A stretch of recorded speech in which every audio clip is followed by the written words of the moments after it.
శ్రీ సత్యసాయి జిల్లా మడకశిర నియోజకవర్గంలోని గుడిబడిలో ఓ కార్మికుడు వాటర్ ట్యాంక్ ఎక్కి నిరసనకు దిగారు.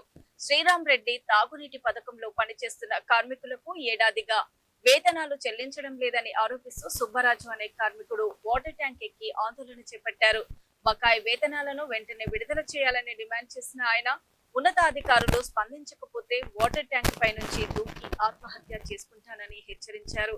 ఘటనతో అక్కడ ఉద్రిక్త పరిస్థితులు నెలకొనగా అధికారులు ఆయనను కిందకు దింపేందుకు ప్రయత్నాలు చేపట్టారు. మాట్లాడే వాళ్ళందరూ మాట్లాడేసినారు.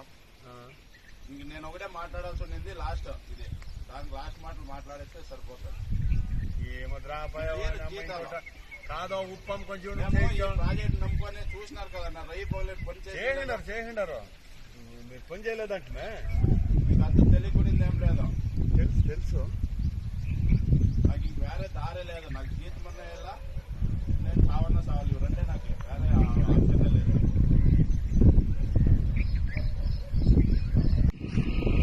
చేనుల కూలీలు వస్తే సాయంకాలం మీకు ఇంటికి పోయలేదు. జరగాలి కదా.